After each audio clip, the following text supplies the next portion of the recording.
গোলাম হোসেন। জাহাপনা।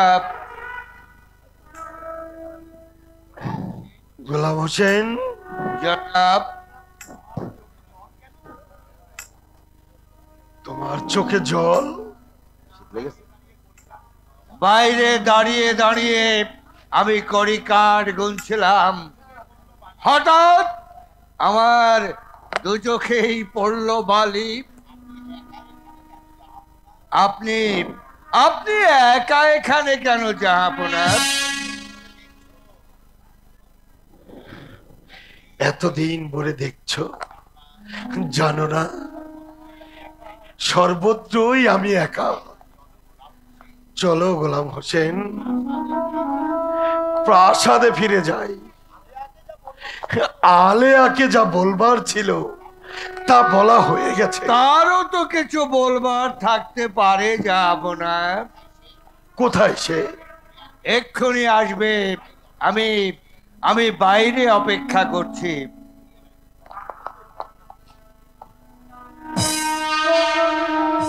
বেয়াদবি মাফ করবেন জাহাপনা।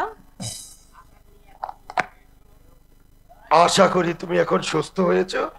হ্যাঁ, আপনার দয়ায়। তা আছে না?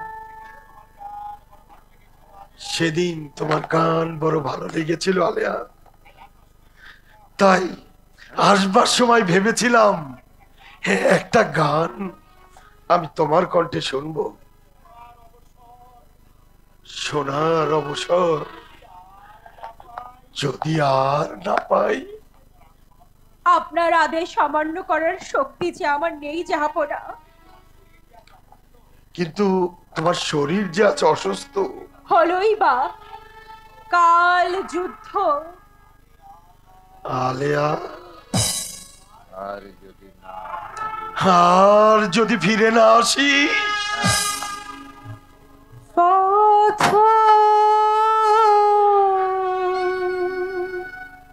নবাবরে বসো। হারা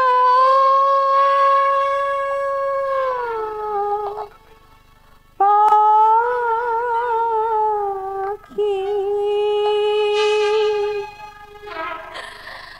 কে দিল পীরে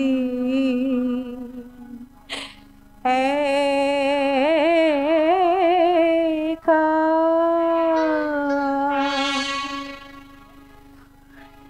আমার জীবনে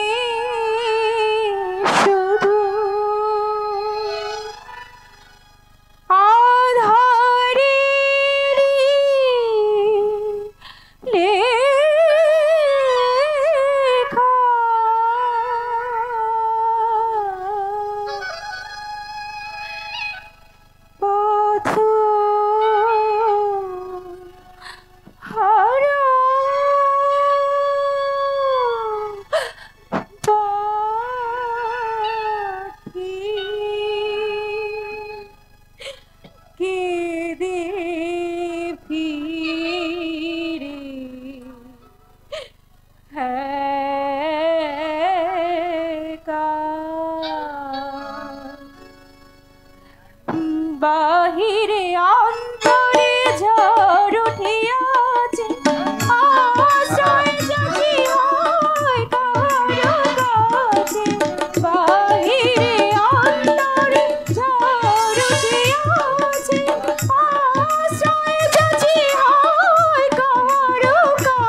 যাব না,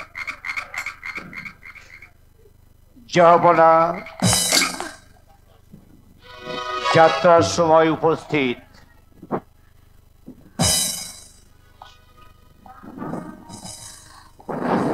বেরোলে কিন্তু গুলি, এরা বেরোলেই গুলি। সুপ্রভাত আলেয়া।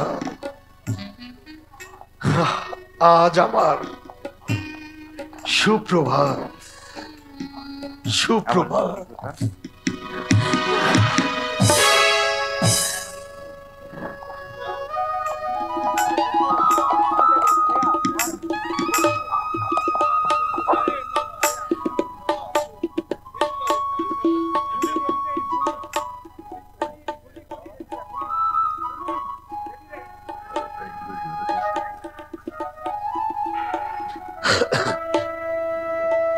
না রাখ না, চলে চলে চলে।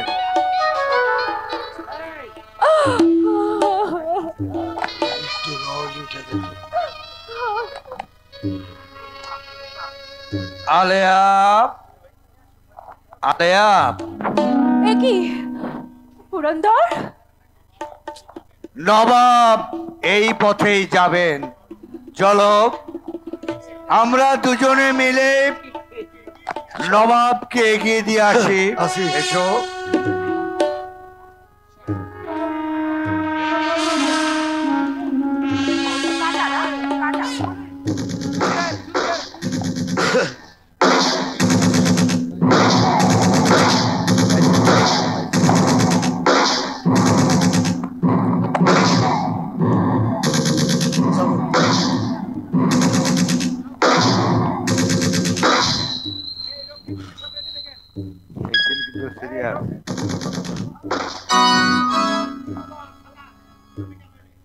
তুমি কেন এলে?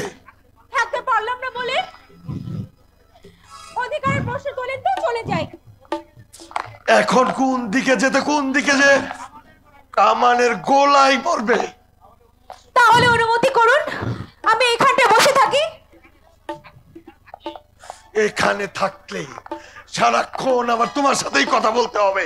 যুদ্ধের কথা ভাববো কখন? গোলাম হোসেনের এত বড় স্পর্ধা, কোন সাহসে সে তোমাকে এখানে নিয়ে এলো? আমি তাকে ছাড়লাম না তো। এখন ছাড়লে কেমন করে? ও মা! কি ভীষণ শব্দ! কি ভীষণ শব্দ! এইখানে চুপ করে বসে থাকো, একটি কথাও বলবে না।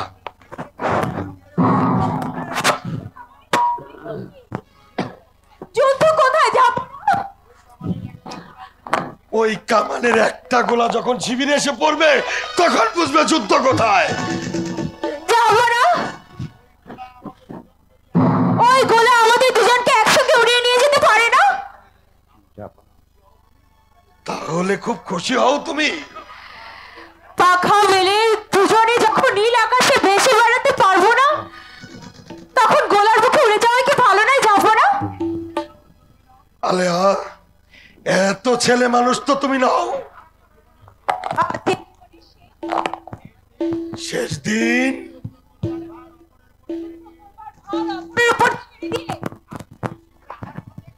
আপনি যদি শিবিরে কেবল আমার সঙ্গেই কথা বলেন, তাহলে মরণ ছাড়া আর কি গতি আছে বলুন জনাব?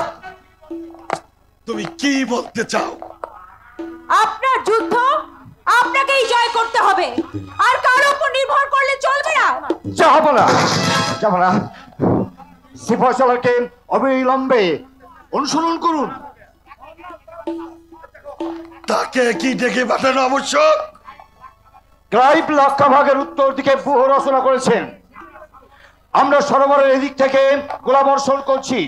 আমার ব্যূহের মধ্য দেশে আমি অবস্থান করছি। আর এক পাশে আছেন রাজা মোহনলাল, আর অন্য পাশে আছেন ফরাসি বীর সিনফে। জাহাপনা, আমাদের গলা আসনে অতৃষ্ট হয়ে ক্লাইব লক্ষাবাগের সৈন্য সরে নিচ্ছে। সিপাহ সালার এই মুহূর্তে যদি লক্ষাবেগে বেষ্টন না করে, তাহলে সমস্ত ইংরেজ বাহিনী সেখানে আশ্রয় নিবে। তখন আমাদের গোলা বর্ষণে তাদের কোনো ক্ষতি করতে পারবে না। আপনি তাকে অগ্রসরের আদেশে দিন জাহাপনা। চলুন রাজা, আমরা এখানে আর অপেক্ষা করতে পারছি না। হ্যাঁ, তাই চলুন।